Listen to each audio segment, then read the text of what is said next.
বিসমিল্লাহির রহমানির রহিম। আমার বিবিএ ক্লাসের স্টুডেন্টদের রিকোয়েস্টে ভিডিওটা বানাচ্ছি, বাট এটা অ্যাকাউন্টেন্ট যারা হচ্ছে ইকোনমিক্সের বেসিক জিনিসগুলো সম্পর্কে একটু ডাউট আছে বা স্বচ্ছ ধারণা একটু কম আছে কোনো কোনো ক্ষেত্রে, সে তাদের জন্য এটা খুব কাজে দিবে আমি বিশ্বাস করি। সো আমরা যেটা এখন ডিসকাশন শুরু করব সেটি হচ্ছে ইকোনমিক্সের যে বেসিক ডিসকাশনগুলো সেটা নিয়ে আমরা কথা বলবো। আপনারা খেয়াল করে থাকবেন যে আমাদের এই এই এই এই সেশনগুলো মানে এটার যে এবিসিডি অফ ইকোনমিক্স বলতে পারি for the accountants and Bibi student যারা হচ্ছে ইকোনমিক্সে পড়ছেন না, বাট বিবিএ পড়ছেন, accounting, finance, international business, specially international বিজনেসের বিবিএ স্টুডেন্টদের আমি পড়াচ্ছি সেই স্টুডেন্টদের জন্য। সো আজকের ডিসকাশনের বিষয়টা হচ্ছে জিডিপি, জিএনপি, পিপিপি যেটাকে আমরা পারচেস পাওয়ার প্যারিটি বলি, এবং ইনফ্লেশন। এই ইনফ্লেশন নিয়ে অনেক ধরনের কনফিউশন কাজ করে। আমি চেষ্টা করব খুব সহজভাবে এটা ব্যাখ্যা করবার জন্য। সো আজকের ডিসকাশনের যে টপিক সেখানে আমরা জিডিপি কি, কেন এবং এটা গুরুত্বপূর্ণ কি, জিডিপি সম্পর্কে ক্যালকুলেশন মেথডটা দেখাবো।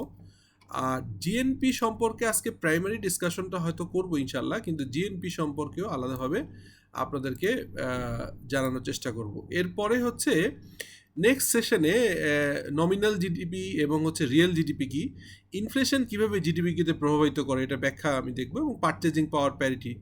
এটা হচ্ছে প্রাইমারি ধরেন দুইটা লেকচারের বা দুইটা ক্লাসের হচ্ছে কন্টেন্ট। এরপরে হয়তো আরও ডিটেইল করে আমি এটার নেক্সট পার্টটা করব। So what is GDP? GDP is basically বোঝা যায় সেটা হচ্ছে জিডিপি মানে গ্রস ডোমেস্টিক প্রোডাক্ট।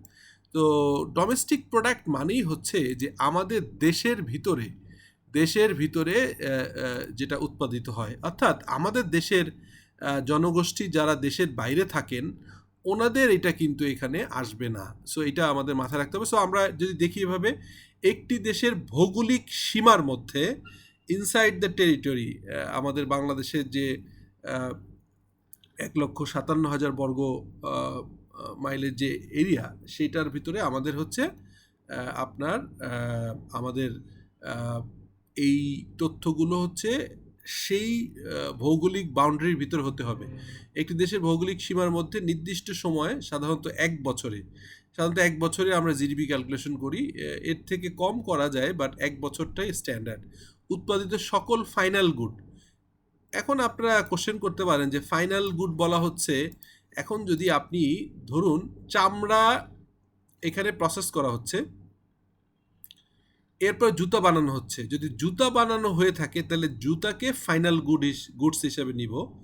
আর চামড়াই যদি আমরা বিক্রি করি বা এক্সপোর্ট করি তাহলে চামড়াকে আমরা ফিনিশ গুড ধরবো। একইভাবে যদি আমরা আটা বা গম বা আটা তৈরি করি, সেইটা আমাদের হচ্ছে যদি এক্সপোর্ট করি তাহলে ওটা হবে হচ্ছে আমাদের ফাইনাল গুড। কিন্তু ওই আটা ব্যবহার করে, ওই গম ব্যবহার করে যদি আমরা ব্রেড বা পাউরুটি বানাই, সেই পাউরুটিটা যদি হয় তাহলে আমরা আর আগে আটাকে ধরবো না, পাউরুটিকে ধরবো ফাইনাল গুড।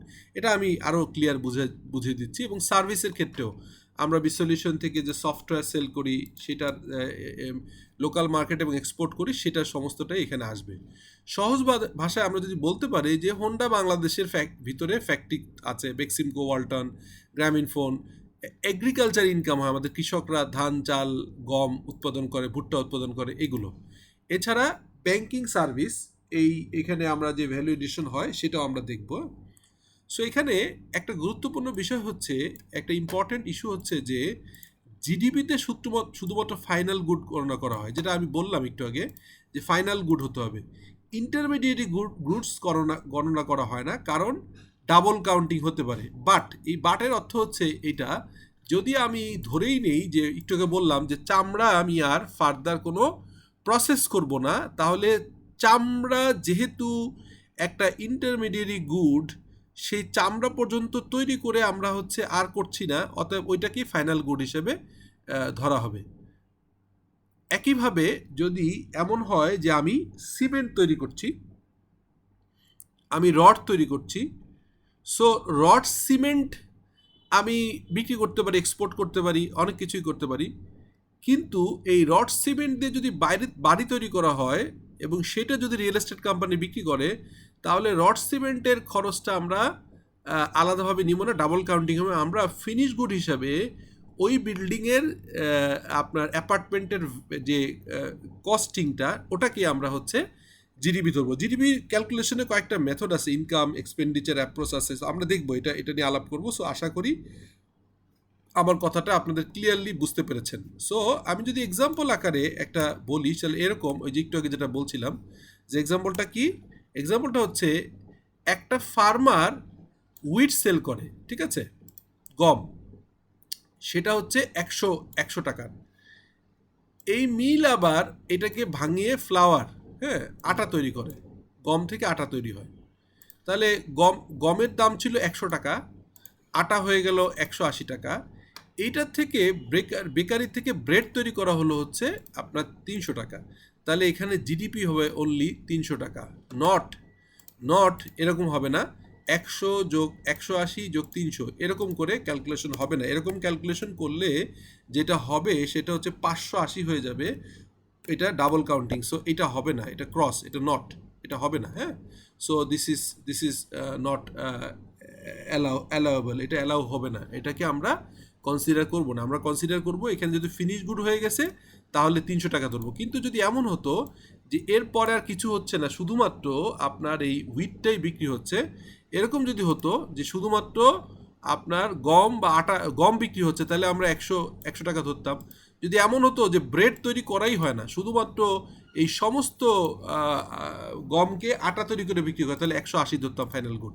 যেহেতু এই তিনটার ভিতরে যেসব ক্ষেত্রে শুধুমাত্র আপনার হুইট বিক্রি হবে, তাহলে সেগুলো শুধু হুইট দিয়ে হিসাব করবো, 100 ইন্টু কত কেজি বা কত মন বা কত টন। তারপর হচ্ছে কতটুকু আটা তৈরি করছে, আটা তৈরি করলে ওইটার ভিতরে আর হুইটকে ধরবো না, শুধু আটাকে ধরেই এটা হিসাব করে এটাকে বের করব কত টন বা কত কেজি। আর ফাইনালি যে এই আরেকটা হতে পারে, তার মানে ধরলাম যে আমার এখানে এমন হতে পারে যে তৈরি হচ্ছে মানে 1000 টন। 1000 টনের ভিতরে শুধুমাত্র 300 টন আকারে যদি আমি বিক্রি করে ফেলি, 300 টন দিয়ে যদি আমি বিক্রি করে ফেলি হচ্ছে আপনার এই 300 টন বিক্রি করে যদি হচ্ছে গম আকারে, তাহলে 300 টন ফাইনাল গুড। এরপরে ধরলাম আরও 150 টন বিক্রি করলাম হচ্ছে আপনার বা আরও 250 টন বিক্রি করলাম হচ্ছে ফ্লাওয়ার আকারে, তাহলে এই 300 আর 250 550, তাহলে এইটা হবে ক্যালকুলেশনে যাবে রেট যত আছে। আর ফাইনালি ব্রেডের জন্য বাদ বাকিটা যেটা 450 টন, এটা আমি হচ্ছে ব্রেড হিসাবে বিক্রি করবো। So double counting is not allowed. এখন জিডিপি ক্যালকুলেশনের 3টা মেথড আছে। প্রথম মেথডকে বলা হয় প্রোডাকশন মেথড, এটাকে ভ্যালু এডিশন, আমরা ট্যাক্সের ভাষায় যে ভ্যাটের ভাষায় যে ভ্যালু এডিশন বলি না, this is purely a value addition. So প্রথম মেথডটার নাম হচ্ছে আপনার প্রথমটার বললাম হচ্ছে এটাকে বলা হচ্ছে কি প্রোডাকশন মেথড। তারপরেরটাকে আমরা কি বলছি, তারপরটা বলছি এক্সপেন্ডিচার মেথড। এক্সপেন্ডিচার মেথডটা কোনটা? এক্সপেন্ডিচার মেথড হচ্ছে আমাদের এক্সপেন্ডিচার মেথডটা আমরা পরে দেখব। আমরা প্রথম দেখলাম হচ্ছে যে এই কি মেথড বললাম, প্রথমটা বললাম হচ্ছে আপনার প্রোডাকশন মেথড মানে উৎপাদন, তারপরটা ধরলাম এক্সপেন্ডিচার মেথড, আর শেষেরটা হচ্ছে ইনকাম মেথড। ইনকাম মেথডটা কি এটাও আমরা আলাদাভাবে দেখব, ঠিক আছে। সো এইটা আমরা আলাদাভাবে ইনকাম মেথডটাও দেখব যে ইনকাম মেথডটা কিভাবে ক্যালকুলেশন করে। সো আপনাদের নলেজের জন্য বলছি যে আমরা এই যে 3টা মেথডে যে হিসাব করলাম, এই 3টা মেথডই কিন্তু আমরা এখানে আপনাদের সাথে একটু পরে শেয়ার করব। ওকে, সো এইটা আমরা বুঝতে পারলাম। তাহলে এখন আপনি আসেন যে এই 3টা মেথডের ভিতর প্রথম মেথড, হ্যাঁ, প্রথম মেথড হচ্ছে আপনার যেটাকে আমরা বলছি, প্রথম মেথডকে বলছি হচ্ছে প্রোডাকশন মেথড। প্রোডাকশন মেথডের ফর্মুলাটা কি? প্রোডাকশন মেথডের ফর্মুলা আমরা যদি দেখি তাহলে হচ্ছে ফর্মুলাটা হচ্ছে এরকম, জিডিপি ফর্মুলাটা কি? GDP equal to sum of value addition, total value এডিশনের যোগফল হচ্ছে জিডিপি। সো টোটাল ভ্যালু এডিশনের যোগফল হচ্ছে জিডিপি, ঠিক আছে। এটা আমরা দেখতে পেলাম যে টোটাল ভ্যালু এডিশনের যোগফল হচ্ছে আপনার আমরা বলছি জিডিপি। তাহলে ভ্যালু এডিশন কি? ভ্যালু এডিশন হচ্ছে আউটপুট মাইনাস ইন্টারমিডিয়েট কনজাম্পশন। এই যে আমি বললাম যে আপনার 300 যে টাকা বিক্রি হচ্ছে, ইন্টারমিডিয়েট কনজাম্পশনটা বাদ দিয়ে দিতে হবে, ডাবল কাউন্টিং না হয়। একটা এক্সাম্পল দিলে এই জিনিসটা আরও ক্লিয়ার হবে। প্রোডাকশন মেথডটা বোঝানোর জন্য আমি একটা এক্সাম্পল দিই। একটা ফার্মার 100 কেজি উইট তৈরি করছে, তাহলে তার কোনো ইনপুট নেই, অর্থাৎ সে কিন্তু পুরাটাই ধরে নিলাম চারাও সে উৎপাদন করেছে, সেচও নিজে করেছে, এখানে কোনো রকম কোনো আপনার নাই, এখানে কোনো তার ইনপুট নাই, শ্রম দিয়ে তৈরি করেছে, নিজের জমি শ্রম দিয়ে তৈরি করেছে। এরপরে মিলে যে এটা ভাঙিয়ে আপনার 180 টাকার হচ্ছে আটা পাওয়া যাচ্ছে। তো 180 টাকা যখন পাওয়া যাচ্ছে, তার ইনপুট কস্ট হচ্ছে মানে তার ওই আপনার কাঁচামাল অর্থাৎ গমের দাম হচ্ছে 100 টাকা, তাহলে এখানে ভ্যালুয়েশন হচ্ছে 80 টাকা। তাহলে খেয়াল করেন এটার ক্ষেত্রে 80 টাকা।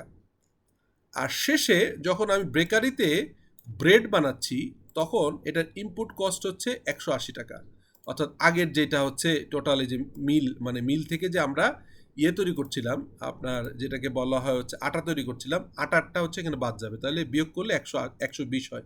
তাহলে ফাইনালি এখানে আসলে এই তিনটার যোগফল হবে 100 যোগ 80 যোগ হচ্ছে 120। তাহলে যদি আমি এক মন এক মন গমকে পুরোপুরিভাবে যদি আমি কোনো ইন্টারমিডিয়েরি প্রোডাক্ট হিসেবে বিক্রি না করে শুধুমাত্র সবগুলো দিয়ে বেকারি তৈরি করি, তাহলে প্রতি কেজি বেকারির পাউরুটির দাম 300 টাকা হলে এই 300 টাকাই হবে জিডিপি। এখানে আলাদা আলাদা ভাগ করা যাবে না, অর্থাৎ ফার্মারের যে উৎপাদন খরচ সেইটার সাথে যোগ হবে হচ্ছে ভাঙানোর খরচ এবং তার প্রফিট, এখানে প্রফিট করছে মিলের লোকজন। তারপর হচ্ছে বেকারিতে এই আটা দিয়ে তারা হচ্ছে ফিনিশ গুড কেক তৈরি করেছে অথবা পাউরুটি তৈরি করেছে, সেইখানে তাদের প্রফিট প্লাস ভ্যালুয়েশন তারা কাজ করেছে 120।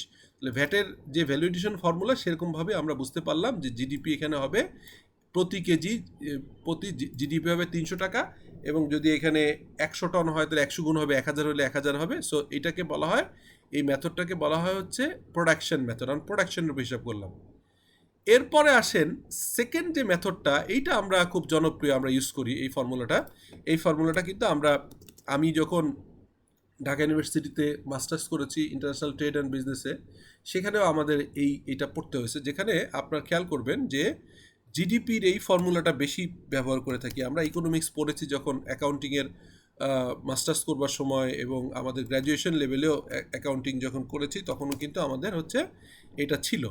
তো এখানে কি ছিল দেখেন, সেটা হচ্ছে যে জিডিপি ইকুয়াল টু সি মানে কনজামশন, কতটুকু ইউজ হচ্ছে, আর আই মানে ইনভেস্টমেন্ট, কি পরিমাণ ফ্যাক্টরি মেশিন শেড এগুলো তৈরি হচ্ছে, এইগুলো হচ্ছে আপনার এই ইনভেস্টমেন্টটাও আসবে। তাহলে এখানে যোগ হবে হচ্ছে আপনার কনজামশন, কতটুকু কনজাম করছি আমরা গ্লোবাল মানে বাংলাদেশের কনটেক্সটে, বাংলাদেশের ভিতরে ইন্ডাস্ট্রি এবং হচ্ছে ভিতরে, তো আমরা সেই এবং পার্সোনাল লেভেলে কনজামশন যোগ হবে হচ্ছে আই মানে হচ্ছে ইনভেস্টমেন্ট, জি যোগ হবে গভর্নমেন্ট স্পেন্ডিং, গভর্নমেন্ট আমাদের জন্য যেসব ফ্যাসিলিটিস তৈরি করে, ইলেকট্রিসিটি তৈরি করে, ওয়াসা ফ্যাসিলিটিস তৈরি করে, এগুলো যোগ হবে। আর টোটাল এক্সপোর্ট থেকে ইম্পোর্ট বাদ দিয়ে যেটা হবে সেটা নেট এক্সপোর্ট। তাহলে এটার মানে হচ্ছে net export. This is basically net export. তাহলে আমরা বলতে পারি যে মূলত জিডিপি ইকুয়াল টু কনজামশন, কি পরিমাণ আমরা হচ্ছে এখানে ভোগ করছি বা কনজিউম করছি, তারপরে হচ্ছে আমাদের কি পরিমাণ ইনভেস্টমেন্ট, তারপরে আমরা গভর্নমেন্ট কি পরিমাণ এক্সপেন্ডিচার করছে, হ্যাঁ, সেইটা আমরা যোগ হচ্ছে। আর আরেকটা জিনিস যোগ হচ্ছে নেট এক্সপোর্ট। তো নেট এক্সপোর্ট কীভাবে হিসাব হয়, আপনার এক্সপোর্ট মাইনাস ইম্পোর্ট, এটা নেগেটিভ হইতে পারে, বাংলাদেশের ক্ষেত্রে এক্সপোর্ট কম ইম্পোর্ট বেশি, অতএব এখানে নেগেটিভ ক্রিয়েট হবে, আমার জিডিপিতে এটা এই সেক্টরকে নেগেটিভ শো করবে। সো আমাদের ম্যান পাওয়ার এক্সপোর্ট আছে, হ্যাঁ, সব কিছু মিলে ওভারঅল আমাদের হিসাবটা হবে।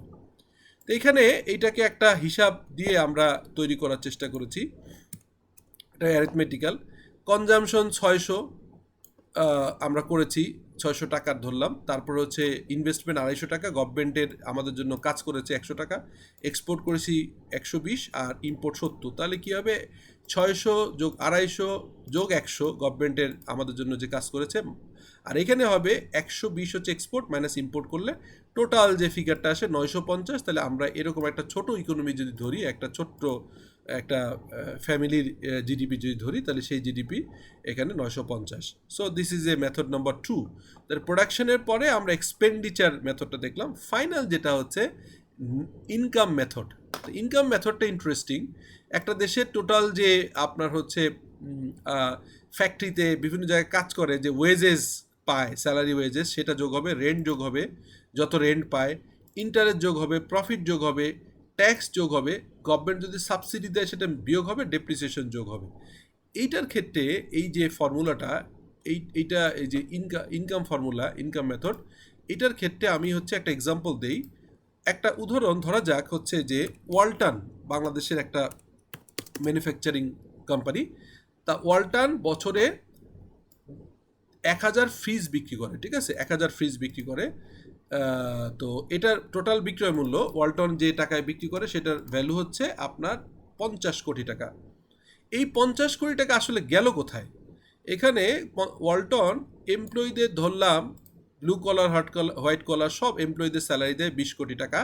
ফ্যাক্টরি রেন্ট দেয় হচ্ছে আপনার, ফ্যাক্টরির রেন্ট দেয় আরেকজনকে দেয়, মানে তার জন্য ইনকাম 2 কোটি টাকা, মানে যাকে দিচ্ছে তার জন্য ইনকাম 2 কোটি টাকা। তাহলে প্রত্যেকের ইনকাম কনসিডার করছি। এখানে এমপ্লয়ীদের ইনকাম 20 কোটি টাকা, ফ্যাক্টরি যারা ভাড়া দিয়েছে ওয়ালটনকে তাদের ইনকাম 2 কোটি টাকা, ব্যাংক যে ওয়ালটনকে লোন দিয়েছে সেটার ইন্টারেস্ট 3 কোটি টাকা, ওয়ালটন নিজে প্রফিট করেছে 12 কোটি টাকা, ডেপ্রিসিয়েশন হয়েছে, এটা নন ক্যাশ, এটা যোগ হবে হচ্ছে 5 কোটি টাকা, আর গভর্নমেন্টের যে হচ্ছে যেটাকে আমরা গভর্নমেন্ট পেয়েছে, গভর্নমেন্টের ইনকাম হচ্ছে ভ্যাট থেকে 8 কোটি টাকা। সো এই 20 আর 2 22 আর 3 25, 25 আর 5 30, আর হচ্ছে 12 আর 8 20, এই 50 কোটি টাকা। সো এই 50 কোটি টাকা হচ্ছে বিভিন্ন আমাদের স্টেক হোল্ডারদের টোটাল যে ইনকামটা আসলো, এই ইনকামটা হচ্ছে আমার জিডিপি। তাহলে একটা ওয়ালটনের একটা প্রোডাক্ট দিয়ে আমি জিডিপি বোঝালাম। সারা ফ্যাক্টরির সুপারস্টার বা অন্যদের একইভাবে যত প্রোডাকশন হয়, সেই প্রোডাকশন থেকে যার যত ইনকাম তৈরি হয়, এখানে ভ্যালু চেইনে যে যত ইনকাম করে সেই ইনকামগুলো যোগ করে যে মেথডে জিডিপি বের করা হয় এটাকে বলা হয় এটাকে বলা হয় জিডিপি ইনকাম মেথড।